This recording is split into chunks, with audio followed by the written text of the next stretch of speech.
Hare Krishna.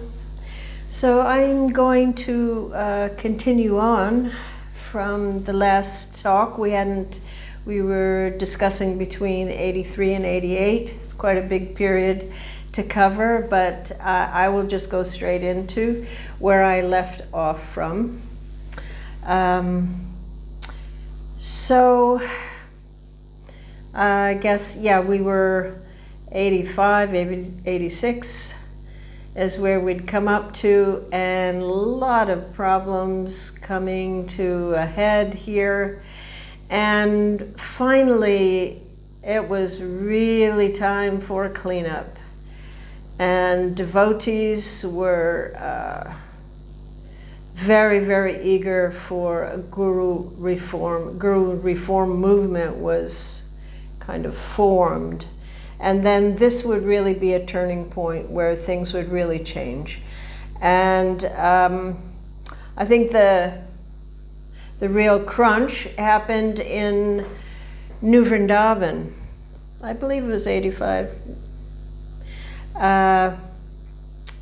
They used to refer to it as a 50-man committee. I don't know if there was a lot more people involved in it than 50, but there was this guru reform movement going on all over the world, and it was becoming stronger as more and more problems were surfacing from many different sannyasis and gurus, and just although there were kind of core issues. There were multiple issues, but kind of the core of it, which I think scholars would concur on, is that who are the real inheritors of Prabhupada's mantle? Is it the new gurus? Is it the GBC? Is it all the disciples of Prabhupada who have the capacity to be gurus? And of course, there is absolutely no easy answers. And those easy answers were not going to emerge. Who is really qualified, how it should be done, what are the procedures. All of these things take time.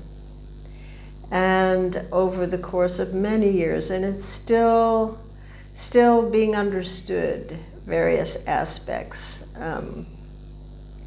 But the problem that was really coming was that many of the gurus' zones were more unified than ISKCON as a whole. And so, which was becoming more fragmented, over time. Like, as I've been saying, Bhagavan's zone was fairly united and pushing forward. And so, you had these independently empowered leaders kind of having their own little world, that they were the lords over. So it was becoming a real problem holding the society together.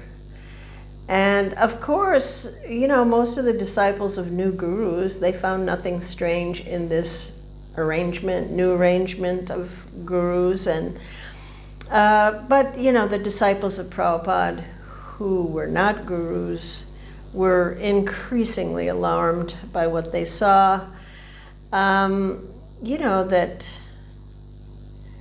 it was sort of, some of these guru zones were, it was becoming rather tyrannical. As long as you're with me, you're protected, but if you turn against me, we'll wipe you out.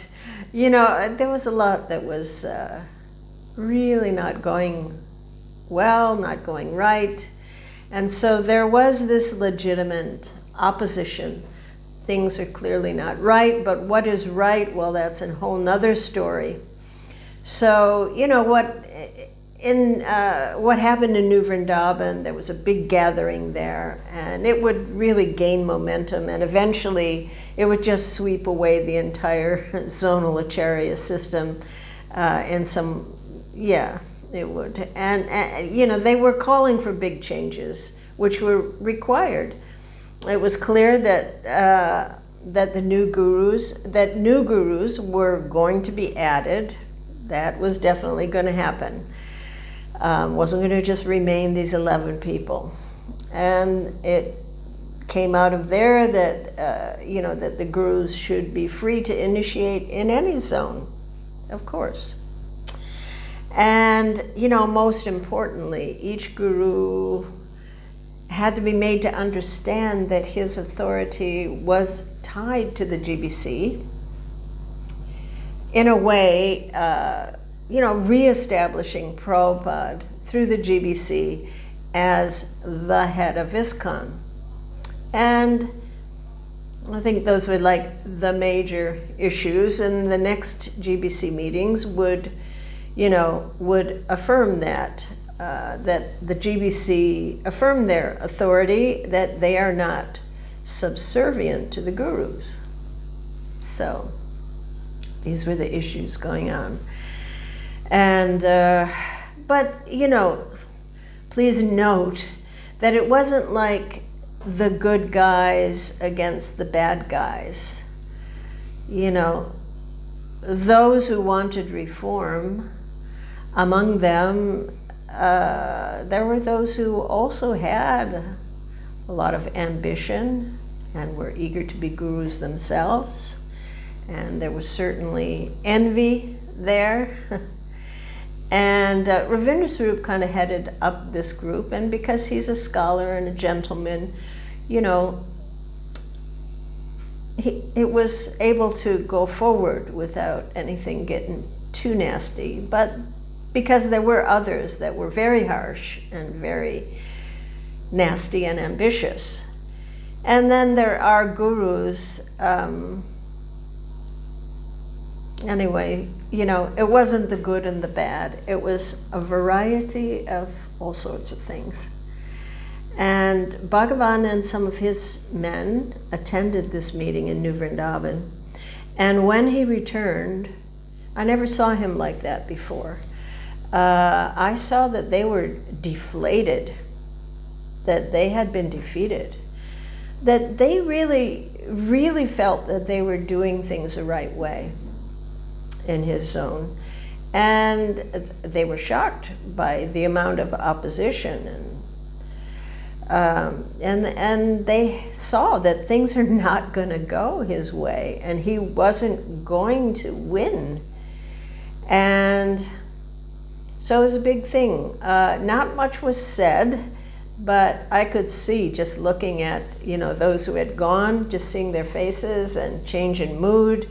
Even though things went on kind of as usual, but you could feel that there was, very much change in the air. And that they had been humbled at that meeting. And I think they really were shocked at the amount of opposition, because I do believe they thought they were doing the right thing. And had the gurus, had they been pure enough, in their behavior and everything, who knows where it would have gone. But anyway, that's where it stood after New Vrindavan. And, for myself, I think, in 85, 86, as I was spending, as usual, a lot of time in India, and I came across Dayananda and Nandarani, who were friends, and they had been working on this project, the Institute for Vaishnava Studies, that had been started from Washington, D.C. I think Garuda was heading it up. Initially, they had some Smithsonian grant to study South Indian Vaishnavas, and I think Garuda managed to kind of stick in Gaudiya Vaishnavas as well. I don't know that much about how it started, but I saw what they were doing. They were in Vrindavan, and they had a place in Delhi. And so they engaged me because I spent a lot of time in India and I had some free time. They engaged me in editing and research during my free time. I mean, they called me the Benglish editor because they had a Bengali to English Bengali lady and others who were working for them, but they weren't so good in English, so I was kind of just making what they translated sound a bit better. So it opened up a whole new world for me, and I found it very fascinating, very interesting to understand more about our Gaudiya history and our parampara, and it was just perfect timing. Because, you know, with what the movement was going through, so much transition, confusion, you know, struggle, us little orphans after Prabhupada's departure, and, you know, with all the problems of succession going on, you know, it was, I mean, I know that the leaders in the GBC, they were trying their best to guide and instruct the devotees, but, you know, ultimately it's up to each one of us individually, you know, to choose how to respond to these kind of challenges and to understand philosophically, what is it we want to do? How do we want to respond to these things that are going on? And, you know, there was a variety of responses. There were devotees that really lost faith. There were devotees that were angry and resentful, or changed their situations, or went to another mat or something. But for many devotees, I think it really forced us to go deeper and to examine our philosophy more carefully. And in some ways, you know, when one is thrown into difficulty, which everyone is at some point in their life in one way or another, and this can be a very positive time for spiritual advancement, because you're really forced to become more serious and to go deeper and to decide for yourself, you know, where your faith lies and what you're committed to. And so studying Gaudiya history at this time, it was a huge boon for me, and it opened my eyes to the bigger picture of where we've come from and how our movement developed and what we're part of. And it's not just about some, you know, little institution. It goes back to the sages of Naimisharanya. It goes back to Chaitanya Mahaprabhu's coming to the planet, and what it was that he brought that was unique, and how various acharyas, you know, how they each played their amazing roles to unpack the whole mission, and how each in their own unique and individual way, you know, push things forward. And that we're part of something that is so big and extraordinary. And, you know, we are now connected with the most amazing people. These are our spiritual ancestors, you know. It's real, it's not a fairy tale. You know, that these are the greatest personalities who have walked the face of the earth. And we have some connection to them. It helped me to just really realize the mercy that is coming down from them, you know, like electricity. How rare, how special, you know, and how to understand that, you know, it really increases our feelings of gratitude, despite, you know, whatever personal or institutional problems going on. It just, whatever those things are we have to deal with, it seems a small price to pay for the enormous gift we were given, you know. So it made my world much bigger. I think previously, perhaps, you know, for many of us, we're just a little too narrow, all about the institution. And, you know, we're perhaps became overly institutionalized in some ways. So it was extremely helpful in very practical ways. It also made me aware that we're never alone, no matter how difficult things get, that these personalities, you know, they did extraordinary things so that we might have access to all the wisdom and the life of bhakti, you know, and they're not dead. But they're very much available to inspire us, and they're interested. Would they not be interested in our movement? I mean, there are many occasions when Srila Prabhupada said, "Oh, did you see Narada Muni was here?" Of course, they would be here. They would, wonder what is happening here in Malechadesh. Just see how these people are trying, to read the books of Rupa Goswami and and so simply by reading their works or singing their songs, we do associate with them. And so there is no lack of association. We may be disappointed by many who didn't behave properly or whatever, and however shaky our situation feels, these personalities are alive and present and available, and that we are trying to carry on their work, and it's very enlivening and it's very comforting, and it gives focus and direction, and it's just very, very helpful in just staying on track. I understood this through this work with the IVS, reading, studying about all the acharyas, and it's just very powerful to understand our ancestry, and also to be aware of all the problems and all the mega challenges that each of them had to face.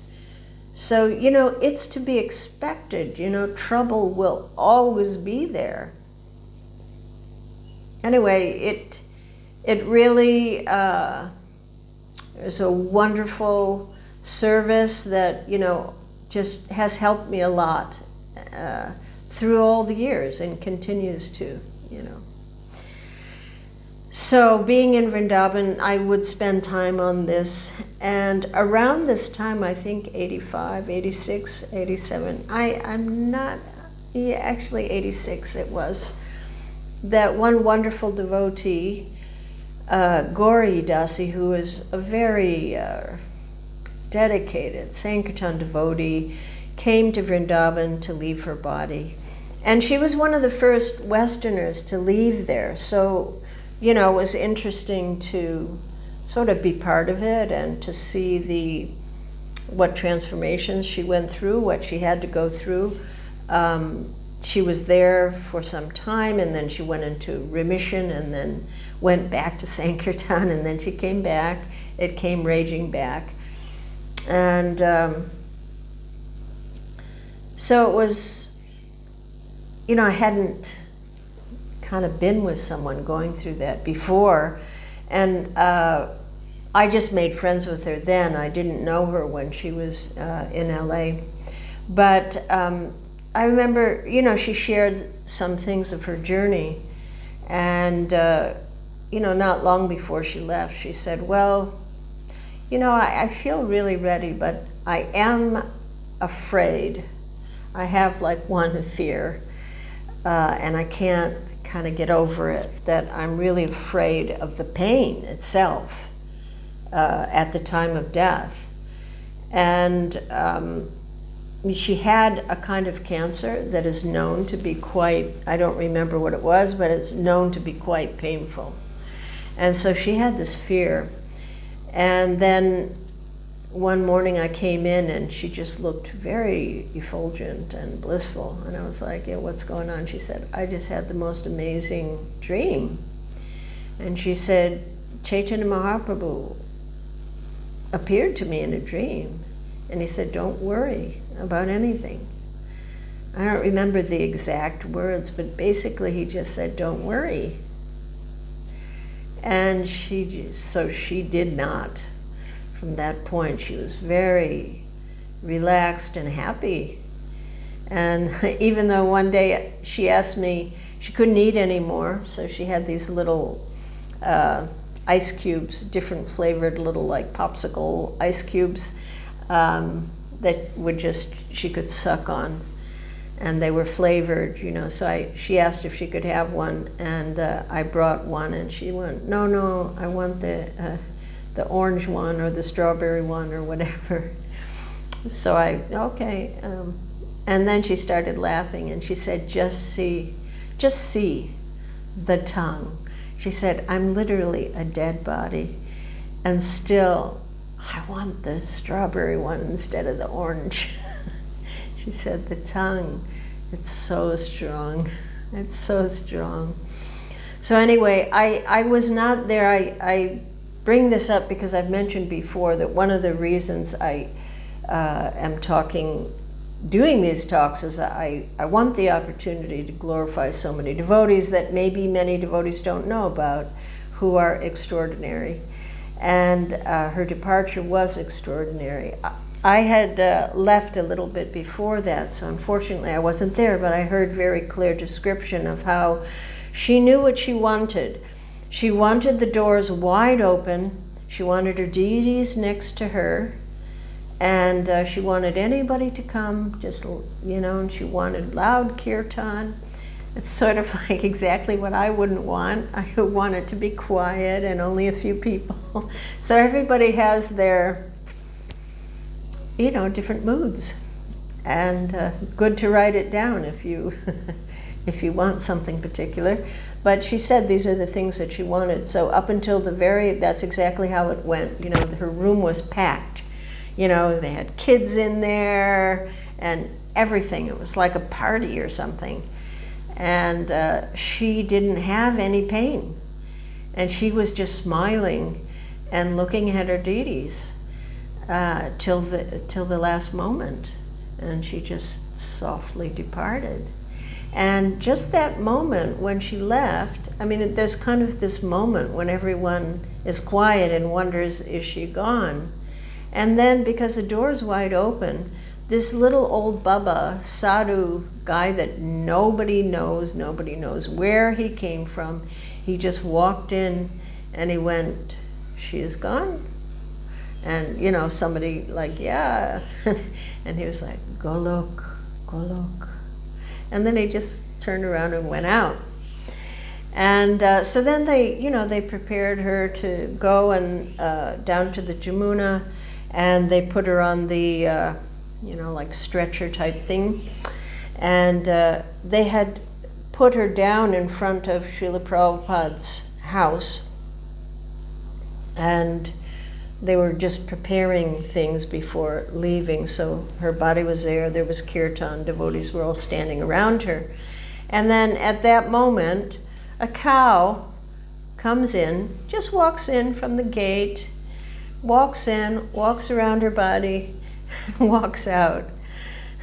So another far out thing.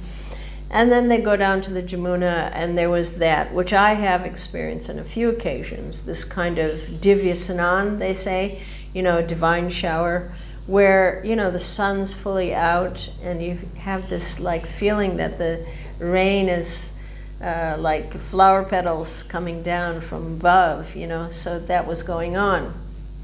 And then, when they came back, one devotee was telling me when they came back from the Jamuna, Bhagatji, Srila Prabhupada's good friend, and someone who helped ISKCON Vrindavan so much, and a very mature Vaishnava who had lived in Vrindavan for, probably 40 years or something.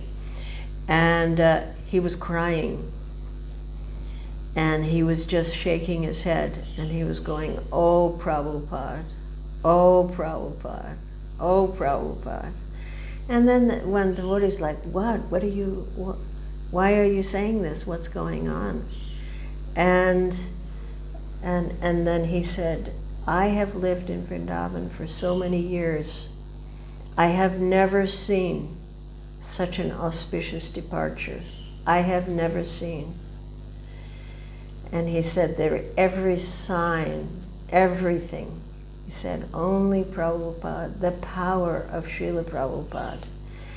And, because he was seeing, they're very aware of, omens and things. And, someone coming, an unknown sadhu arriving at that time was a very auspicious sign. A cow coming nearby, and the divya snan, everything. But he saw how she was, and he saw how, how Krishna conscious she was.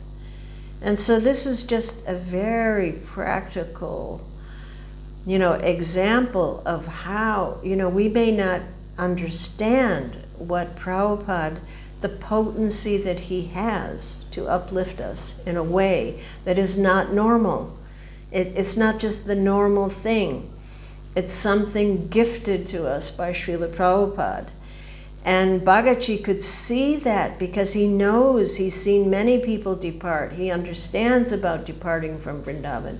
And he was overwhelmed by her departure.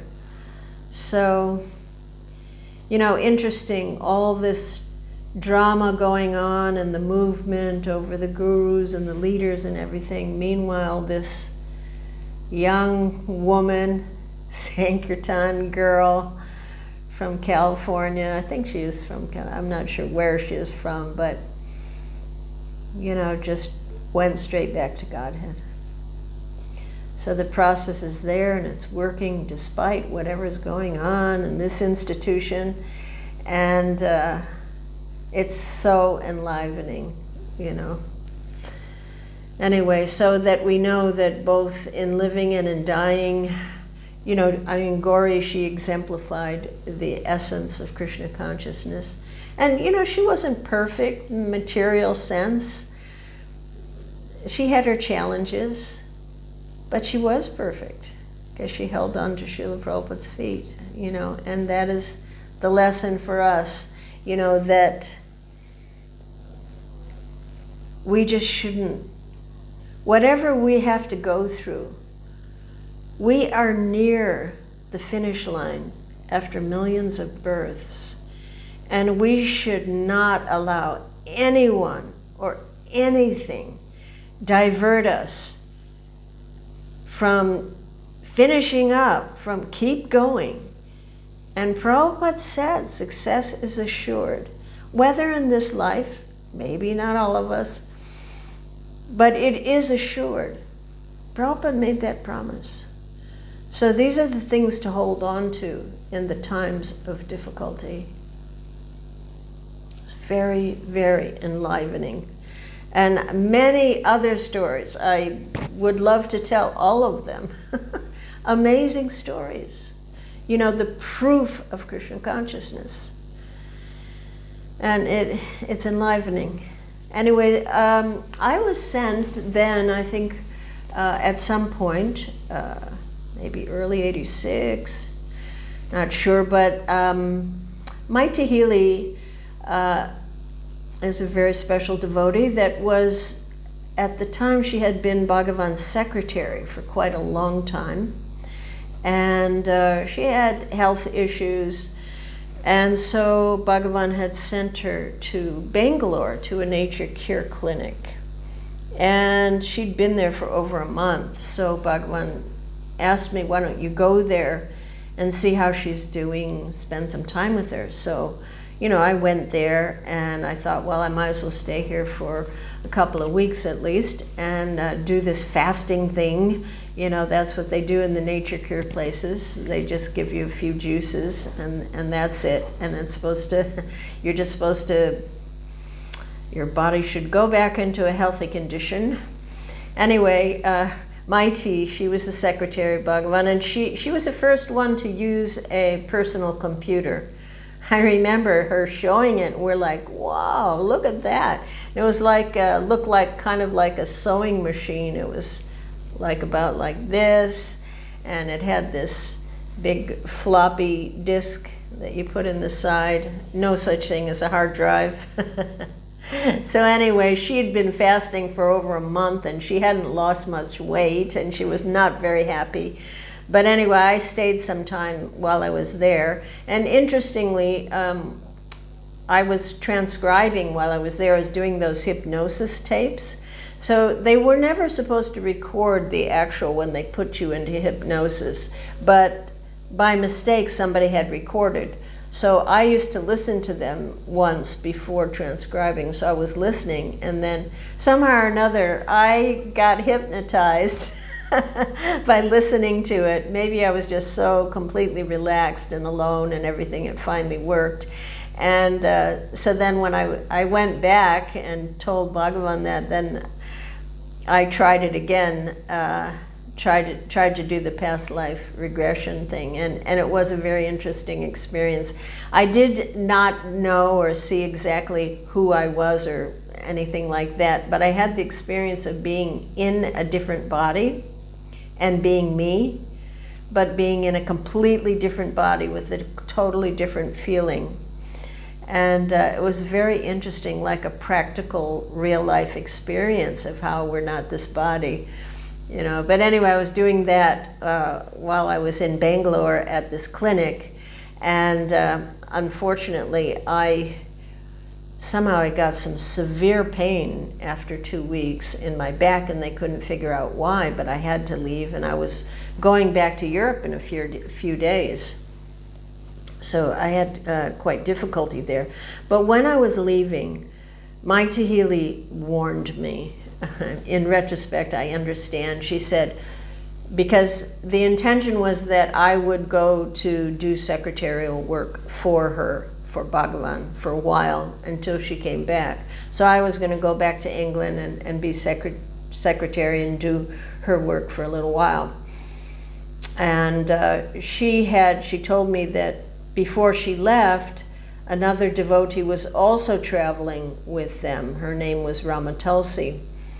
And that she was supposed to be doing some secretarial work also, but she didn't know how to do anything, and she didn't understand why she was even on the party. So before I left, Mai Tahili said really heavily to me, she said, when you get back there, you watch that, I don't know if I should say the word, it starts with a B, you watch that woman, be careful. You know, so I didn't really kind of get what she was warning me for, but I understood that she had it in for Ramatulsi. And so anyway, I went back to Vrindavan, and by the time I got back to Vrindavan, I couldn't even move. I was in excruciating pain, and I didn't know why. And I was stuck on my bed. I had to scream out, can somebody come and help me? I couldn't get up, and so I got some help from Kilan, who's a Brijbasi man who used to help us out, us foreigners sometimes, and he said, no, I'll take you, I know what to do. So he took me to somebody they called the Cracky-Walla, and you know, he didn't even have like a room. It was just like a bunch of bricks with 3 sides, not even a roof, whatever. It was just some little guy with a gumsha on. And I had seen someone go in there before, a big man who 2 men were kind of carrying in, and he obviously had done something to his leg or his hip. And they'd carried him in there, and I heard him screaming. But then I saw him walk out on his own. So I was like, oh God, it was a bit scary. But anyway, I went in there. This just to show the amazing things that, you know, you come across in India. So he had me lay down, and then he, very quickly, in a minute, he said, nothing wrong with your back. And I was like, oh yeah, sure. You know, I was in excruciating pain from my back, from my up here. And so he understood that I didn't believe him. So he took his finger and he put it in my stomach to the side, a certain spot way down, and he just went like this, just as if he inserted a knife right into me. And I felt it shoot right up to my shoulder. And he said, see, there is your problem. And I was, oh my God, this guy really knew what was happening. I mean, it had to do with digestion and the whole thing, what I'd been doing in Bangalore, and it had affected the airs in my body, and he understood it, and he said, I will fix it, and you will go, because I had a flight the next evening, and I thought, how can I go anywhere? And he said, don't worry. And so he did something to me that was, I was screaming, shouting, crying, and very fast, super fast. And then he said, now you go, and tomorrow you will be okay. And he was right, you know, and I never had another pain like that again. And I know that's not particularly Krishna conscious wisdom, but just amazing. I had so many experiences in India where you see these old people that have knowledge that nobody has anymore, you know. He's not alive anymore. But anyway, I returned to England, and so I started to do secretarial work for Bhagavan while he was in England.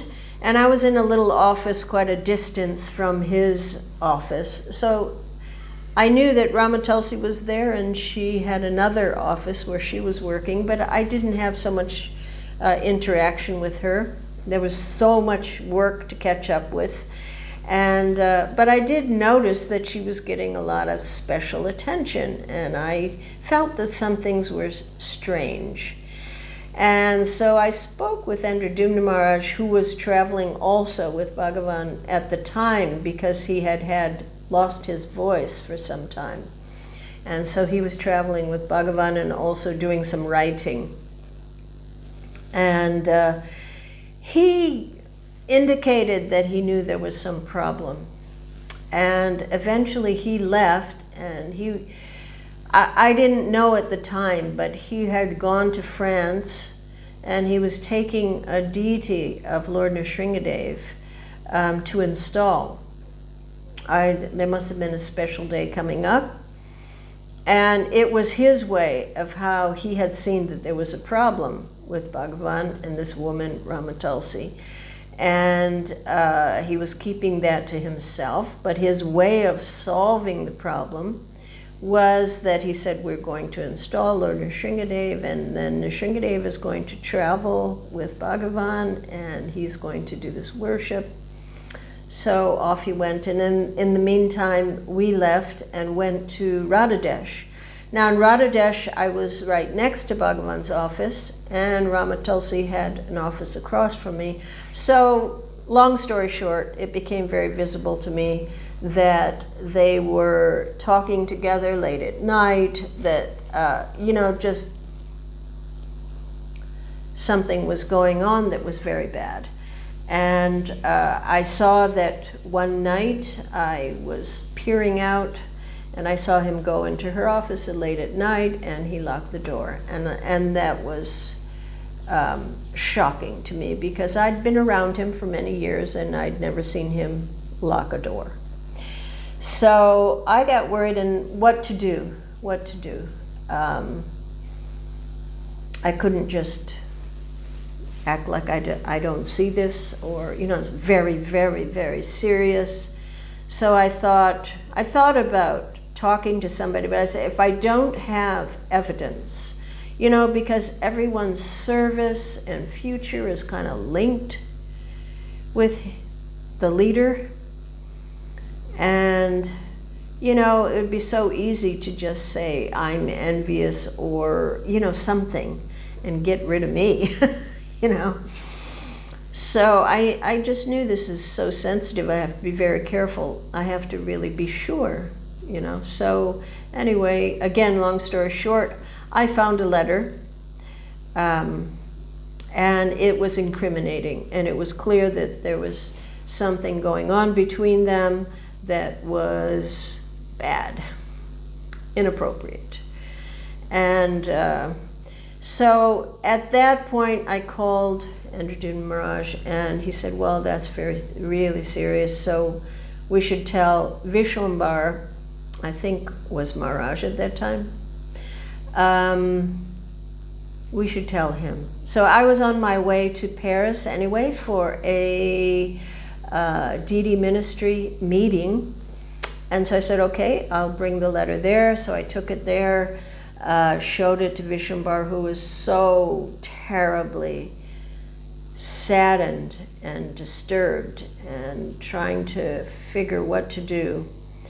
And he said, this can't be kept to ourselves, so we have to tell the rest of the zonal leaders. Anyway, I sort of left it with him, and I went back to Belgium. And then, but in the course of the discussion, he said, but how are we going to approach this with him, And I said, well, why don't you just go there? And, if you come late at night, he's always seeing her late at night. You just walk in and you'll see them together, So they actually did do that. I don't know, it's Vishambar and one or two others, maybe more, who came. And she was ill that night, so they didn't, but they came back in the morning and they spoke with Bhagavan. They waited in his room, and then when he came back from Guru Puja, they were sitting waiting, and he understood immediately why they were there, and he just cooperated and said, yes, I'm having a hard time, So he admitted to that, and they were so deeply relieved. And so they were going to have a whole zonal meeting in Paris a few days later, so they felt like they had achieved, okay, she needs to go away, or no, they hadn't decided that actually. They just saw that Bhagavan was cooperative and that he admitted that he was having some difficulties. And so then they were going back to Paris, and I was like, wait a minute, you can't leave without, she needs to go, she can't stay here because, who knows what's going to happen. So anyway, we made a plan, and somehow or another we got her on a flight, and she went back to Los Angeles. She was very, very upset. I drove her to the airport, and she was like, how can people think so badly? But I took a bhaktin with me, so it was hard for her to talk about it. But anyway, it's not important to know all the details, but I think, people like to know, well, how do things happen? How do these things come down, So anyway, we all went back to, we went to Paris, and there were their zonal meetings. And while they were meeting, Bhagavan seemed to be cooperating, and she was sent away, so everyone was relieved and thinking that, okay, he hit a rough patch, and now, things will be all right. And so at that meeting, Bhagavan said, well, what we need to do now, he told them that the next stage, what they wanted to set an example, that there would be multiple gurus in one zone. So he suggested that they all become gurus. And of course, that really, set them all thinking about themselves and their futures and whether they should do that or not do that. In the meantime, I was just very concerned about this, Rama Tulsi thing. So I was keeping my eye, I was thinking, whether he will contact her, whether it's really over. And I kept my eye on the outgoing phone calls. They have a machine that, and I saw that he had contacted her and spoken for a long time. And I thought, well, it might be understandable that he say goodbye to her, so let me wait and see. But then there were a couple more calls, long calls in the middle of the night. And so then I took that to them, and everyone was very, very upset and angry. Anyway, shortly after that, I'm just trying to remember how it went. Yes, we went to England. And he was going to have a Vyasa Puja ceremony there. And for me, it was just like, oh, I don't even want to see this, And I could tell from the way he was speaking that it sounded like he was saying goodbye.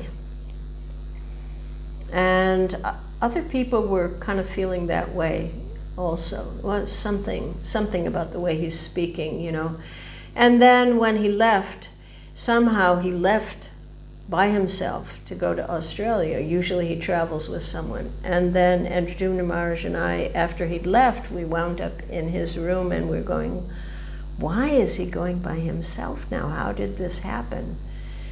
And so, you know, we had some bad feelings that, you know, something really bad is going to happen. So sure enough, a few days later, I was staying with Maite Healy, had returned. I was staying with her, and we got a call. The zonal secretaries were meeting, and they were trying to contact Bhagavan. They couldn't find him. And as soon as I heard that, I thought, okay, that's because he's gone.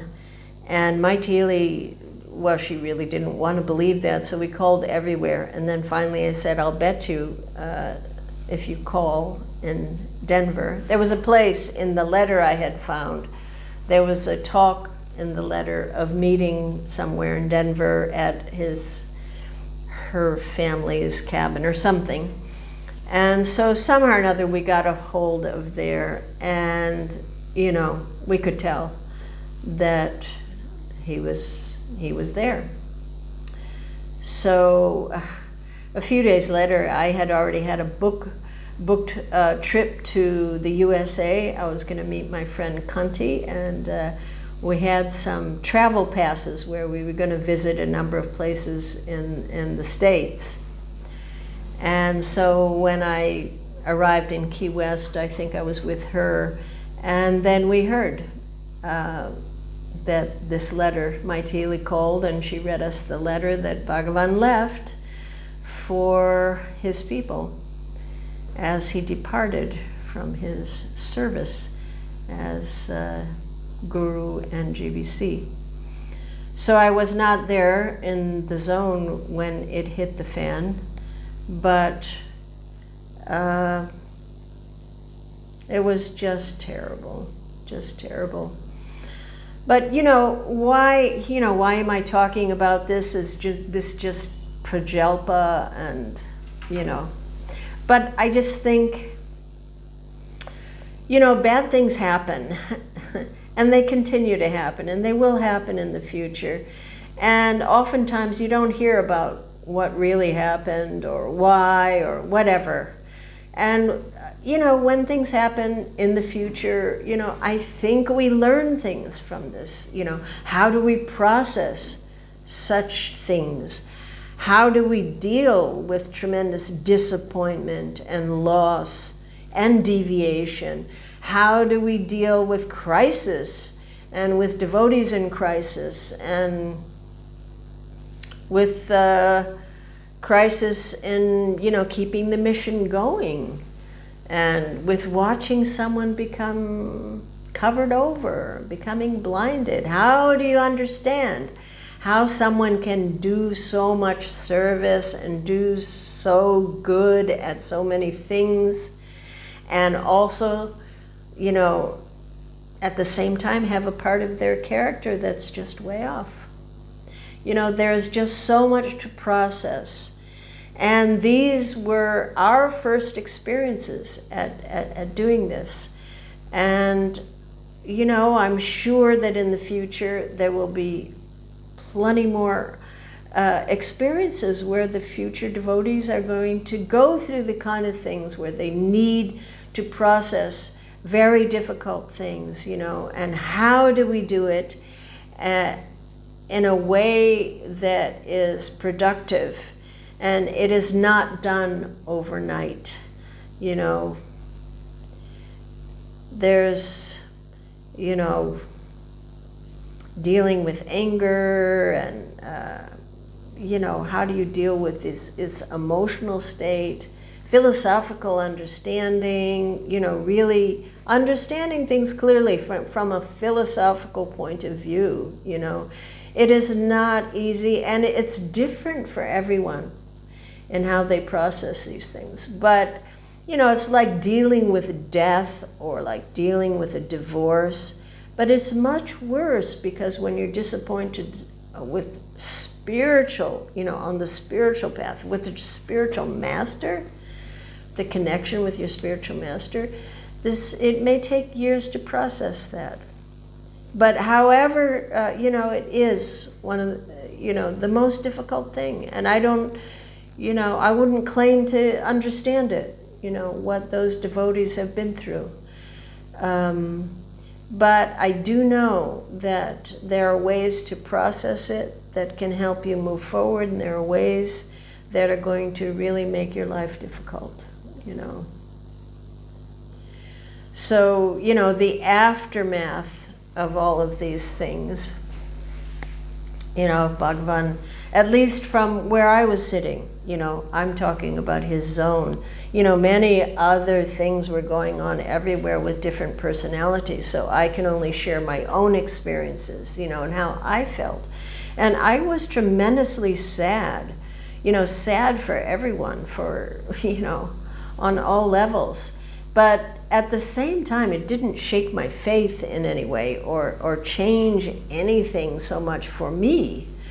I felt very fortunate. I have many friends, and I felt a lot of shelter in being in Vrindavan and having the services that I had. And it helped me to see just, how spiritual life is a razor's edge. Srila Prabhupada talked about that so much, how careful we have to be to stay in line, and how much more deeply I needed to go, really, to have real realization in Krishna consciousness and not just be, parrot the words, But for many, the impact of these things for Bhagavan and others, especially disciples, it was utterly devastating in many different ways. And for many, it was, heart-shattering, faith-killing, psychologically or emotionally damaging, very serious damage that happened to many devotees and the places and the projects that they served in, But what I could see, really, is that depending on, the level of one's personal advancement, you react to things in different ways. Like if you've really got a strong tamaguna influence due to our conditioned nature, the tendency will be to just be overwhelmed, to be destructive, overwhelmed with disappointment, depression, confusion. And, if you're, got a lot of passion in your conditioning, it brings out a lot of anger and ready to do battle and ambition, out with the old and in with the new. But those who have a little more, goodness or hopefully transcendental influence, try to see things philosophically and try to see Krishna's hand in everything, knowing there must be lessons to learn, and taking shelter in the spiritual practices and service, and trying to just remain steady in service without hatred or resentment, despite hurt, knowing that each of us has been given everything that we actually need for perfection. If we can just stay on the path and take shelter of the holy name and continue exactly the way, that we were told to do. I mean, Bhagavan did teach people to do that. So, but I can say that the different countries themselves, of course, different nationalities, there's a kind of general tendencies, like the French Yatra, they really got very angry, and there was a lot, they felt cheated, they were resentful, and, really down on Americans. And England, they had more experience, prior experience, and they were less committed to Bhagavan in a way, and so, it didn't overwhelm the yatra in the same way. They weren't as traumatized. In Belgium, those people there, they're kind of very steady kind of people, and they had a steady leader also, so they just sort of kept plodding on, despite the sadness and disappointment. But Italy was the worst, I think, in that they, because they were very, very attached to him, and they're very emotional people, and they were completely devastated, And of course, around the world, there are many different effects. I'm just sharing my own experience. And, apart from Bhagavan, the disappointment with Bhagavan, I actually was very disappointed and surprised that the zonal leaders didn't really stay together. They kind of also, I guess everyone was just dealing with a difficult time in the best they could. But I was disappointed that I didn't feel that they gave enough help to the devotees, and that they didn't stay close with each other. But, I understand it was certainly very, very hard. They're left holding all these problems and things. Very hard for all of them from top to bottom, So, anyway, after that, like say so now we've gone through past 86, we're into 87, and, actually in the USA, there was a couple of things in the USA that, I visited Bhagavan when I traveled around in the United States, different places, and I did stop and see him, and I spent an evening talking with him for many hours. But, basically I could just see he just was covered. He just was very, very covered over. And, the fact of the matter is that Ramatulsi was not the problem. The problem was his wrong application and his wrong behavior as guru. And, the result was, she was just an instrument of the karmic situation to remove him. But, it would probably take a very, very long time for him to even process at all what he did. And it was just sad. I just felt very sorry for him. He just was a powerful person, and you could see that he had just, crumbled. And so that was sad. Now, I'll just mention quickly, while I was in America, because all this time, I did talk about, how I came to Krishna consciousness and everything, but I hadn't really seen my family since I went. So I did visit my family. They came to Detroit, actually, to see me. They came to the Detroit temple. And I had kind of a wonderful experience that I hadn't been through the Fate Museum that they have there myself, so I wasn't really sure, but I thought, this is like a nice thing, so I'll take my mother, and my grandmother were there. My grandmother's like in her 90s, and she's a really saintly, really, really sweet lady. And my mom too. And, so we go into the Fate Museum, and you sit down in the auditorium, and then there's all this, it's all straight, complete Krishna Leela, Krishna with the gopis. And my grandmother was sitting next to me, and I kept hearing her going, "Oh God, oh my Lord," and I thought, oh no, I'm so insensitive. She's like, she doesn't know. I talk about God with them and everything, but she doesn't. Krishna playing a flute and dancing with the gopis and all of that, that's probably way too much for her. She probably thought it was like blasphemous or something, and I was just feeling really bad. But anyway, we went along. You have to be quiet, so we went through the whole thing, and then when we came out, you go out to this kind of little hallway, and she just like took a hold of my arm, and she went, "Oh, Susan." And I thought, oh, what's she going to say? Oh, God, I'm so sorry. She goes, "Oh, Susan, that was the most beautiful thing I've ever seen in my life." And I was like, oh, my God, that's wonderful, Grandma. And then right at that moment, I think it was Mukya's husband, Brajendralal, came, and he had a big garland. And they'd just taken off the deities. And he put it on my grandmother. And she was practically fainting. She was just so, oh my God, this handsome boy came up and gave me this flower lei. Oh, she was just, and then, you know, we went up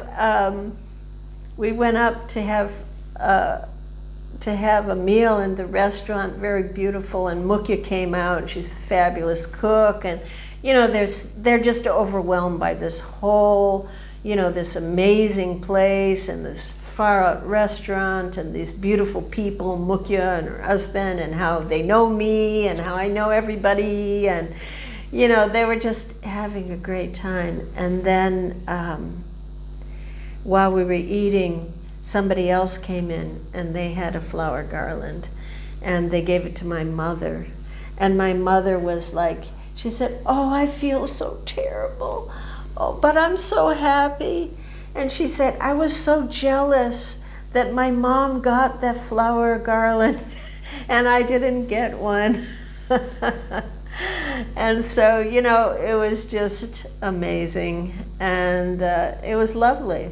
It was just lovely. They're pious. I mean, pious people, and they were very excited by that. So that was my experience with my family, which was a lot better than many other devotees, especially that I've been so neglectful and not hardly keeping in touch at all, but they're just really pious, very pious and good people, you know, so that was wonderful. And anyway, so I was going on to, you know, after returning from America, I went back to England. And I decided, well, now I don't have any authority. I always worked under Bhagavan. Everyone worked under someone. Everyone had an authority. That's the way things ran in those days. You just didn't do things so much independently. So I decided I'm going to move to Vrindavan. I've got the Mukut business going. I've got the IVS work, editing and all that. It would fully engage me. And so I, you know, needed to get a visa letter, and I wrote to someone in the management. And I was very hurt by the reply. You know, they didn't want to give me, you know, they said, well, you're a single woman, it's not so good, blah, blah, blah. And I know all these people. I'm friends with them. You know, it's not like they're unknown people. And I also knew that some of the people in this committee that were telling me not to come were not following properly the principles. And so it was it was hurtful. But I talked to Andradumna Maharaj, I talked to Shivaram Raj, and they said, no, you should just go, you have service, and continue, you know. So, so I did. I went back. And before I went, I wound up getting very ill. And I was staying like in a brahmacharini quarters, and kind of nobody was paying much attention to me. And I was just getting sicker and sicker. And suddenly one devotee, her name's Astasaki, she just came in. You know, I know her, she's my god sister, and, you know, but why she came in or what she, you know, I had no idea. We're not like super close or anything. And she came in, she said, oh my goodness, she's a very, you know, excitable kind of person. She was like, oh, you're so ill, I'm taking you to my house, and you're, you know, I'm like, no, it's not possible, I can't stand up. And, you know, she got someone to carry me, bring her to her house. She brought a doctor over. The doctor did a blood test, and he said, oh, she has to come to the hospital immediately. She has very severe pneumonia. So off I went in the ambulance. And, you know, long story short, my life was saved, and they were, you know, why didn't you bring her earlier? And I bring up this story because what's a big deal about me getting pneumonia was that 35 years later or so, not long ago, it was just like 3 years ago, I connected with Astasaki, this devotee who helped me, who saved my life. And she told me, just out of the blue, she'd never told me, she said, do you know why I came to get you when you were sick? I said, no. What, why? How did you even know I was sick, or why did you come? And she said, I had a dream and Prabhupada told me, go take care of Sitala. I never heard anything so ecstatic in my life. I'm like, what? Prabhupada even knows me, who I am, or what's going on, or what's my name, or what? It was one of the most blissful things I ever heard in my life, you know? And she never told me until, like, you know, this was the 80s, mid-80s, and she just told me about 3 years ago. And so that really made me happy. Anyway, you know, meanwhile, you know, in the ISKCON world, now there's more going on. Kirtananda Swami was discovered to be involved in, you know, immoral, criminal activities, you know, was expelled from ISKCON. And, you know, things is just becoming so pathetic, you know. And so the ISKCON, you know, world was changing in many ways now, and, you know, not just regarding gurus, but, you know, the demographics were changing. This is like when things really start changing. And, you know, now it's made up of older people and younger people, even children who'd grown up in the movement, elderly people. You know, it wasn't like that. In the beginning, it was just, you know, pretty much all the sort of the same kind of people, same sort of age group and everything. But now it's really changing, plus the Asian community becoming very big. And also the movement not, you know, consisting of only Srila Prabhupada disciples, you know. So, you know, and also now we have, you know, a variety of viewpoints and very different, you know, and very big projects and very big financial burdens. But still, you know, ISKCON as it was at that time, it was still pretty much you're either in or you're out. If you're out, you were fringy. And but if you're in, you're still following pretty much in the same way. Morning, evening programs, your japa, you rise early, cleanliness, you know. But more diversity and less Harinam, but more diverse services, and not everyone doing everything. You know, in the early days, it's pretty much everybody learned how to do everything. But now people had their more specialized services. So anyway, I did went back to Vrindavan, and this time to stay. So now I have a long-term visa. And interestingly, when I came back, nobody really mentioned the letter, and nobody said anything to me about the fact that they really didn't welcome me. But it did leave a bad taste, and, you know, I kind of lost respect for some of those people, like, just not nice. Why? You know, but Tosan, Krishna, and Sunita were very, very close friends, and they gave me shelter. They bought Bhagataji's house after Bhagataji left the world, and that's very close to the temple. Beautiful place. And in the back of that house is like a little servant's quarters. Just one room, tiny little thing, little kutir, perfect for me. And it was fantastic, actually. I mean, there's no shower, no kitchen, or no bathroom. It was just a room, you know. But, you know, we worked that all out, how to manage everything. And it was absolutely wonderful. And it's interesting to look at over the years, if you look where, you know, the different kind of situations that we've stayed in, you know, living in, you know, chateaus in France and Italy, and in, you know, manor in England and Belgium, and all these big historical beautiful chateaus.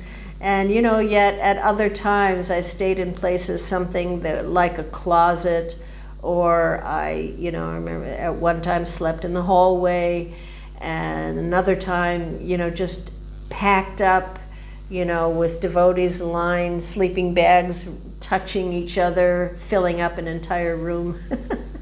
So, we didn't really have any fixed standard of living, so to speak, just, what Krishna gives us. And we'll be happy with, for his service. But this I loved, this tiny little kutir, just one room, private.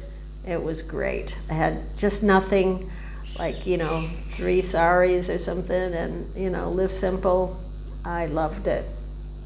And doing the IVS work and the deity outfits, and it kept me, it kept me quite busy.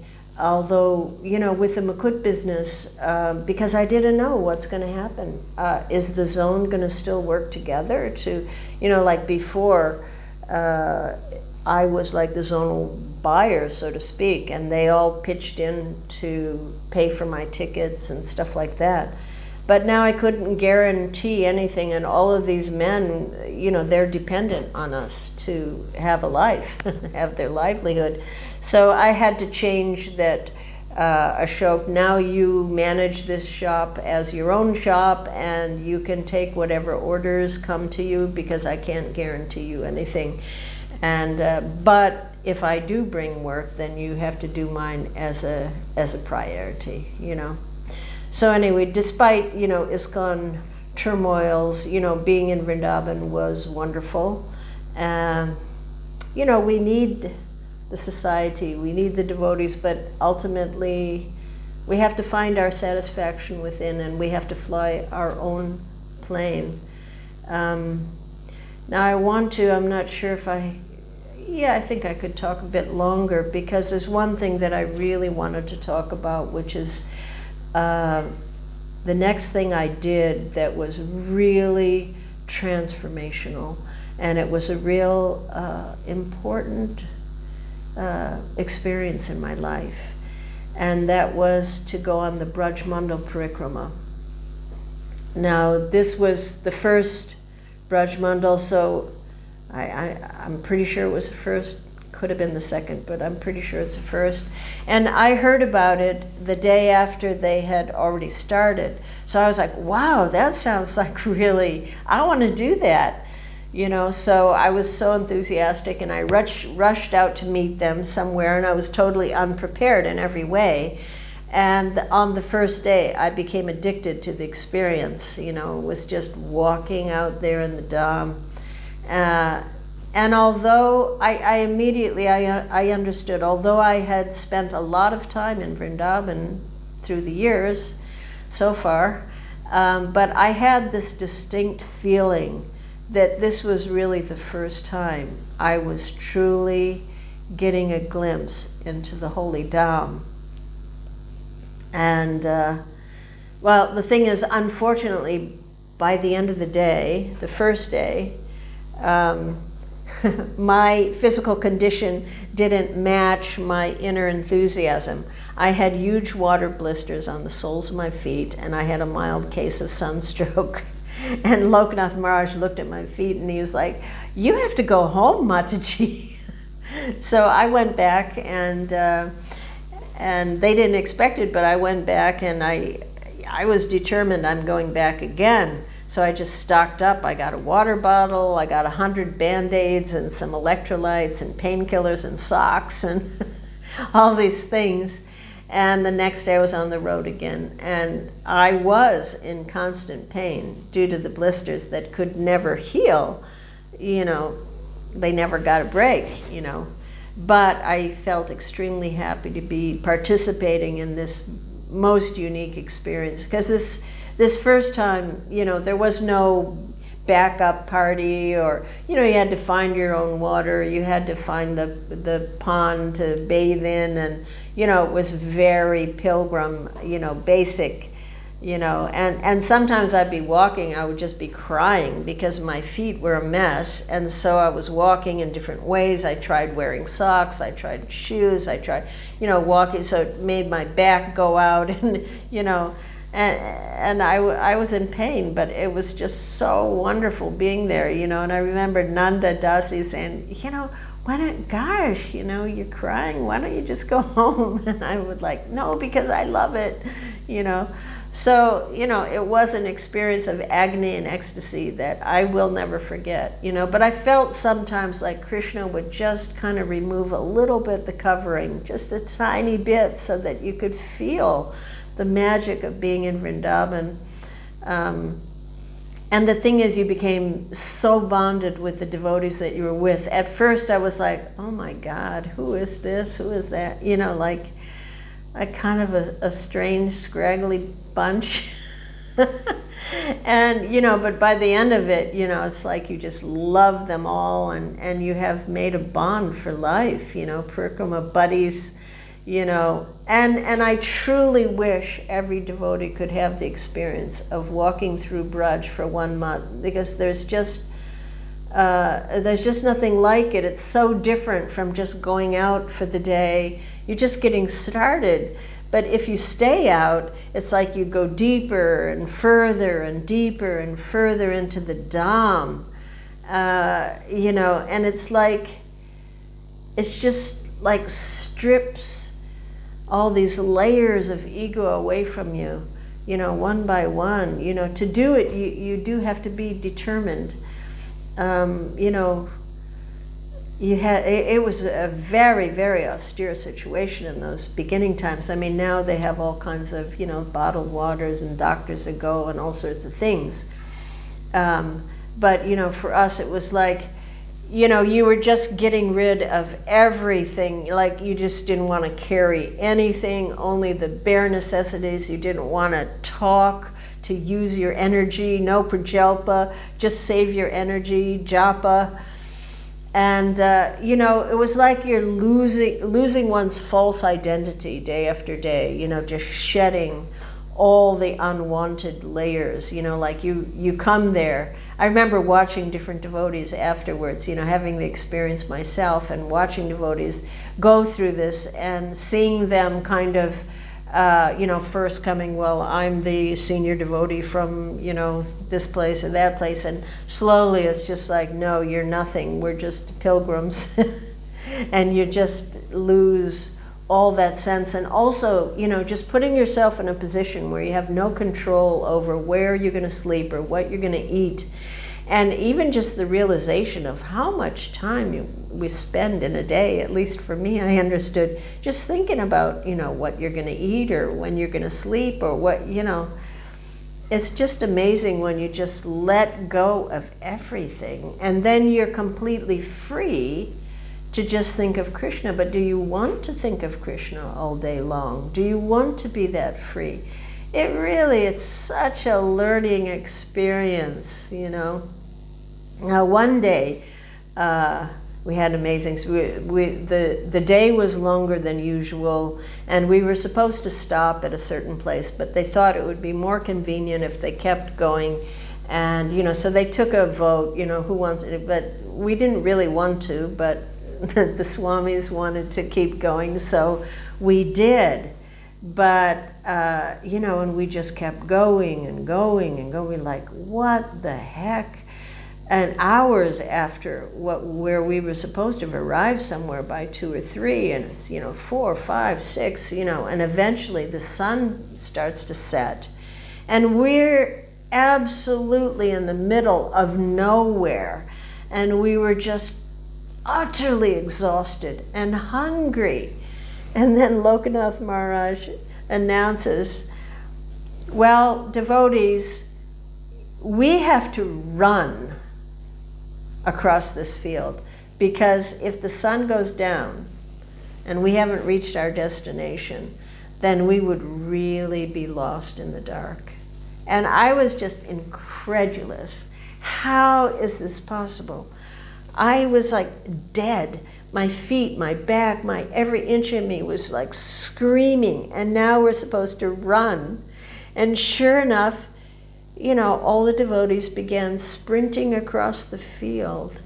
What a bizarre sight, all these crazy Westerners running across the field, trying to beat the clock. Well, there really was no choice. I had to stay with the group, or you'd be lost in the dark alone in Braj. So I started to run along with the others, and some of us, we just started laughing just uncontrollably. It was so crazy. But the sun went down, sure enough, and there was no camp in sight. And eventually it became apparent to everyone that we were just totally lost. And things went from ridiculous to kind of scary. Where the heck were we? And at one point, Maharaj called out to everyone to sit down for a break, and he asked if there's anyone who just can't keep going. And I think everybody in the group was internally yelling, "Me!" But one honest brahmachari, he was struggling with dysentery, he quietly announced that he didn't think he could keep going. And there was a pregnant Japanese girl who also said she didn't think she could continue. And so Maharaj announced, okay, we have to all stick together then. So the best thing is some of you boys go out and you find some firewood, we'll just build a fire and we'll just stay here. And we all plopped down on the cold, sandy ground and, with nothing to lay on. And some of the scouts went out to find firewood. They lit a fire, and it was like, it's like bramble bushes that were over in no time, and no fire fizzled out, within minutes. And then it became clear, we have to keep going. So it was like something that was just unbelievable, but we knew that we had to. And by this time everybody was catatonic. I've never been so tired ever, or anywhere near it in my life. And somehow my legs, they were just going, but I had no idea how, and tears were just like streaming down my face. And, ever so often we'd hear Lokanath Maharaj, he'd call out in the darkness somewhere, Rohini, are you there? And she was like always the last one because she was a little bit big-bodied, And then, probably if she was there, then everybody was there. And then you'd hear, so far away, you would hear this, yes, Maharaj, I'm here. And then, sometimes Lokanath would stop the party and then he'd say, well, and here, this is where Krishna and Balaram, and we just all laugh. He'd start telling some pastime. It was Maharaj's spirit in the midst of this bizarre situation. Well, he did keep us smiling. And then eventually we heard somebody yelled out, oh my God, it's a dog barking. And we're like, yeah, so what? And they said, well, it means that we're near a village because dogs are only in the villages. So then it was like, oh, exciting news. And then we all start hurrying, and then we start thinking, yeah, but what village? Where are we? And, where are we gonna, what are we gonna do in this village? Where could we possibly be after walking all these hours? It's the middle of the night. We could be anywhere. And what are these villagers going to do with this band of crazy-looking devotees in the middle of the night, Where will we sleep? Where will we eat? And then suddenly we saw the most wonderful sight appear before us. No, it wasn't Krishna playing his flute. It was a simple light, but not just any light. It was, somebody screamed out, it's a Japanese light. Because the Japanese devotees, they had this little little hat that they wore with a little light, which was so useful on Parikaman for eating prasadam in the dark, and it was a miracle to us because it means that there's some Japanese devotee from our camp that was approaching, and it seemed like a total miracle, and everyone started cheering, and then we all just straggled in to imagine this camp was waiting for us. And we were supposed to reach here at 3 in the afternoon. It's like around 11 o'clock at night, maybe even later. And it was the most wonderful relief you can ever imagine. We were actually in the right place. And prasadam was waiting for us, and our own sleeping bags. Nothing could have been better. And I recall our party, we were stumbling just silently into the camp. And we were just beyond talk. We just ate prasadam ravenously. And then we crawled into bed, and I was thinking, I will never walk again. But, wonders never cease. The next day, everyone got up and they kept going. This was most magical experience, And then at one point we came back for Srila Prabhupada's disappearance, and we felt like foreigners, like villagers, like we just felt really out of place, like we needed to get back on the road. What were we doing here with all these devotees? What are they doing? They're just sitting around and they're eating veggie burgers in the restaurant, and we were like so bedraggled and sunburned, and our clothes, we really looked like pilgrims, real villagers, and we were kind of like villagers gawking at what's going on, like we didn't feel part of it.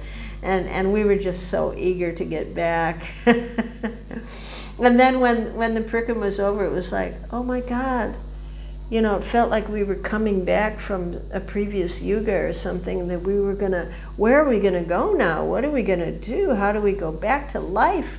It will never be the same again. And we didn't want it to end. And, of course, unfortunately, it's so easy to fall back into complacency and into the daily grind. But honestly, I'm so grateful for the experience, at a time in life when it was possible to do it, and at a time where Vrindavan was much less populated and more simple. And, every year after, I tried to go to at least part of it, It's changed a lot over the years. And some amazing devotees, they've done it year after year after year. Bhadra Prabhu, he's been leading it 20 or 30 years more. It's just unbelievable. For them, that is what being in Vrindavan is. It's not a social thing. It's not going to the MVT. It's not the festivals and talking to people. But it's like this intense absorption in Braj, and it is just immensely purifying. I just bow to all those who are dedicated to that service, especially now, it's so hard, But anyway, so things were going well for me, but, the stability of ISKCON, it was really on shaky grounds. And I never thought that it might be possible for ISKCON to fall apart or anything. But it dawned on me, well, it's possible. And I remember exactly where I was and how I prayed when I had that thought. And I made this very intense prayer on the pathway. And I just stood there, and I was tearfully, I was really calling to Srila Prabhupada, whatever happens, just let me be, or let me have the association of your true servants. And then somehow or other, everything will be all right. And I really, really made that. Sometimes when you really feel desperate and you make a very sincere prayer, I don't do that daily, but I remember this, how intensely I was feeling. Well, who knows what's going to happen with this society, And, meanwhile, during this ISKCON's decade of turmoil and change, things were also in turmoil and change in the outside world in the 80s. The 60s youth culture, they were somewhat focusing on self-fulfillment in some way, in some reaction to the older generation, like my parents who grew up in the Great Depression, and they were forced to learn values of, self-sacrifice and hard work and being frugal, saving money, and they cherished family and community ties, and they were loyal to their institutions, and these were kind of considered the cultural foundations of the country, but much of those values were gradually abandoned through the 60s and the 70s, became more about self-gratification, and eventually it devolved into what is referred to as the selfishness of the 80s, which is called the me generation, you know, where there was just increasing consumerism and materialism. And, you know, the main idea was just get as much money as possible. That was increasingly the goal. And credit became a way of life. You know, it's kind of a generation of status seekers and a rise of a culture of narcissism among the young. And of course, in America, the Asian American population was expanding majorly, as it was in our society also. And of course, blockbuster movies, extended TV, cable networks, you know, was bombarding people with Maya. You know, fortunately, India still just had one channel, Doordarshan, that everybody watched, you know, Mahabharat once a week. And there was no point in going into the market because everybody was going to be watching. But, you know, this decade, the 80s, well, John Lennon got shot and music went into the electronic style and synthesizers, and with hip hop and rap and Prince and Madonna, the queen of the decade, and punk rock and break dancing. All these were, you know, coming in the 80s. And, you know, around the world, Soviet Union began to collapse, which was, you know, a fantastic thing. The persecution of the devotees was ending. And during that decade also, you know, AIDS emerged as a super deadly epidemic, you know. So, you know, I bring up these, you know, some changes on the outside world because we don't exist in a vacuum. You know, what's happening in the world, it's, you know, reflected in the things going on in our society also. And things going on in the world naturally filter into our society because people who join are coming from these different generations where they are, you know, there are different cultural emphases. And, you know, people brought up in different times, and naturally they bring that conditioning into our society and affecting it in a variety of ways and changing and influencing the developing ISKCON culture. So, you know, a decade of turmoil outside and inside, and for us, a lot of growing up, a lot of serious inner work, and I think we'll, you know, probably have to spend a good amount of time on reflections on this period because it was just so much to learn for all of us. So I will end there. We're in the end of the 80s here. Hare Krishna.